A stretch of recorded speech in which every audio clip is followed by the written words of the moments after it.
ಯಾವುದೇ ತರಹದ ಸಂದರ್ಭ ಬಂದರೂ ಧೈರ್ಯದಿಂದ ಅದನ್ನು ಎದುರಿಸುವಂತೆ, ಯಾವುದೇ ವಿಕಾರಕ್ಕೆ ಒಳಗಾಗದೆ ಧೈರ್ಯದಿಂದ ಎಲ್ಲ ತರಹದ ಪ್ರಸಂಗಗಳನ್ನು ಎದುರಿಸುವ ಶಕ್ತಿಯನ್ನು ಕೊಡುವಂತ ನರಸಿಂಹದೇವರಲ್ಲಿ ಪ್ರಾರ್ಥನೆಯನ್ನು ಮಾಡಬೇಕು. ಮೂರನೆಯದಾಗಿ ಮಹಾವಿಷ್ಣು ಅಂತ. ನರಸಿಂಹದೇವರು ಮಹಾವಿಷ್ಣು. ಯಾಕೆ ನರಸಿಂಹದೇವರು ಮಹಾವಿಷ್ಣು? ಅನೇಕ ಕಾರಣಗಳಿಗಾಗಿ ಮಹಾವಿಷ್ಣು ನರಸಿಂಹದೇವರು. ಪರಮಾತ್ಮನನ್ನ ವಿಷ್ಣು ಅಂತೂ ಕರೀತಾರೆ, ಮಹಾವಿಷ್ಣು ಅಂತೂ ಕರೀತಾರೆ. ನೆನೆ ಕೇಳಿದ್ದೀರಿ, ಅದೊಂದು ಅರ್ಥ ಬೇರೆ. ಮಹಾವಿಷ್ಣು ಯಾಕೆ ಅಂದರೆ ನಕಾರೋ ಬಲಂ ಶಕಾರ ಪ್ರಾಣಾತ್ಮ ಅಂತ. ಅನಂತ ಬಲ ಇದೆ ಪರಮಾತ್ಮನಿಗೆ. ನ ಅಂದರೆ ಬಲ. ಶ ಎಂಬ ಶಬ್ದಕ್ಕೆ, ಅಕ್ಷರಕ್ಕೆ ಎಲ್ಲರಲ್ಲಿ ಉತ್ತಮವಾದಂತಹ ಕ್ರಿಯಾಶೀಲತೆಯನ್ನು ಕೊಡುವಂಥವನು ಅಂತ. ಇದು ಐತರೆಯ ಉಪನಿಷತ್ತು ಹೇಳುವ ಮಾತು. ಹಾಗಾಗಿ ಅನಂತ ಬಲ ಪರಮಾತ್ಮನಿಗಿದೆ. ಸಕಲ ಜೀವರಾಶಿಗಳಲ್ಲಿಯೂ ಉತ್ತಮವಾದ ಕ್ರಿಯಾಶೀಲತೆಯನ್ನು ಕೊಡ್ತಾನೆ. ಆಲಸ್ಯವನ್ನು ಕಿತ್ತೆಸೆದು ಅಕರ್ಮಣ್ಯತೆಯನ್ನು ದೂರ ಮಾಡಿ ಯಾವಾಗಲೂ ಉತ್ಸಾಹಶೀಲರಾಗುವಂತೆ, ಯಾವಾಗಲೂ ಕ್ರಿಯಾಶೀಲರಾಗುವಂತೆ ಪ್ರತಿಯೊಬ್ಬ ಜೀವರಾಶಿಗಳಿಗೆ ಅವರವರ ಯೋಗ್ಯತೆಗೆ ತಕ್ಕಂತೆ ಪ್ರೇರಣೆ ಕೊಟ್ಟು ಎಲ್ಲರಲ್ಲಿಯೂ ನಹಿ ಕಶ್ಚಿತ್ ಕ್ಷಣಮಪಿ ಜಾತತಿಷ್ಠತ್ಯಕರ್ಮಕೃತ. ಕರ್ಮ ಮಾಡದೆ, ಕ್ರಿಯೆ ಇಲ್ಲದೆ ಒಬ್ಬನೂ ಒಂದು ಕ್ಷಣವೂ ಇರುವಂತಿಲ್ಲ. ಆ ರೀತಿ ಜಗತ್ತಿನಲ್ಲಿ ಕ್ರಿಯಾಶೀಲತೆಯನ್ನು ಕೊಡುವಂತಹ ಪರಮಾತ್ಮ ಅವನಿಗೆ ವಿಷ್ಣು ಅಂತ ಕರೆ.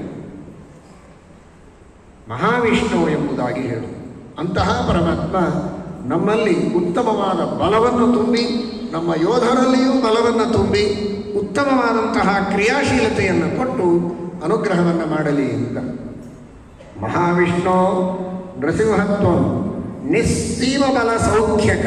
ನ ಅನ್ನುವುದಕ್ಕೆ ಸೌಖ್ಯ ಅಂತೂ ಅರ್ಥ ಇದೆ. ಅನಂತವಾದ ಬಲ, ಅನಂತವಾದ ಸೌಖ್ಯ, ಆನಂದದಿಂದ ಕೂಡಿದ ಪರಮಾತ್ಮ ನಮಗೂ ಬಲವನ್ನು, ಆನಂದವನ್ನು, ಉತ್ಸಾಹವನ್ನು ಕೊಟ್ಟು ವಿಶೇಷವಾದಂತಹ ಕಾರ್ಯದಲ್ಲಿ ಪ್ರವೃತ್ತರಾಗುವಂತೆ ಅನುಗ್ರಹವನ್ನು ಮಾಡಲಿ. ಸರ್ವಚೇಷ್ಟಕ ವಿಶ್ವಾತ್ಮನ್ ಸರ್ವೋತ್ಸವಗತೋ ಭವ. ಇನ್ನೊಂದು ಮಹಾವಿಷ್ಣು ಅಂತ. ಮಹಾ ಅಂದರೆ ಉತ್ಸವ. ನಾವೇನೇ ಉತ್ಸವ ಮಾಡಿದರೂ ಆ ಉತ್ಸವದ ಕೇಂದ್ರ ಬಿಂದು ಪರಮಾತ್ಮನಾಗಿರಬೇಕು. ಕೇವಲ ಏನೋ ಉಣ್ಣುವುದಕ್ಕೆ, ತಿನ್ನುವುದಕ್ಕೆ, ನಾನಾ ವಿಧವಾದ ಪಾರ್ಟಿಗಳನ್ನು ಮಾಡುವುದು, ಗ್ಯಾದರಿಂಗು, ಸಂತೋಷವನ್ನು ಹಂಚಿಕೊಳ್ಳುವುದು ಇಷ್ಟಕ್ಕೆ ಸೀಮಿತವಾಗಬಾರದು. ಏನೇ ಉತ್ಸವ ಆದರೂ ಉತ್ಸವದಲ್ಲಿ ಆರಾಧ್ಯನಾದವನು, ಪೂಜ್ಯನಾದವನು, ಅದರ ಕೇಂದ್ರ ಬಿಂದು, ಶ್ರದ್ಧಾ ಕೇಂದ್ರ ಪರಮಾತ್ಮನಾಗಿರಬೇಕು.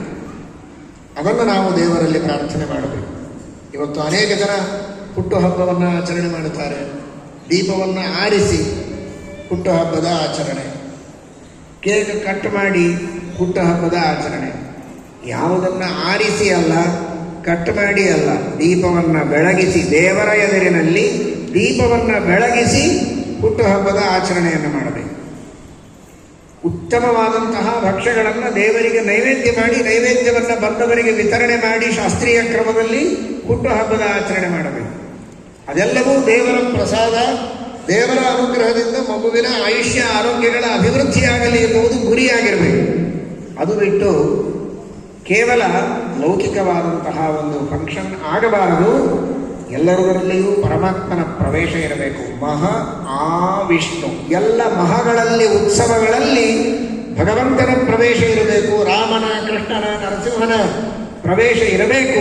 ಅವನು ಶ್ರದ್ಧಾ ಕೇಂದ್ರನಾಗಿರಬೇಕು ಅನ್ನುವ ದೃಷ್ಟಿಯಲ್ಲಿ ಸರ್ವೋತ್ಸವಗತೋಭವ ಅಂತ ಪ್ರಾರ್ಥನೆ.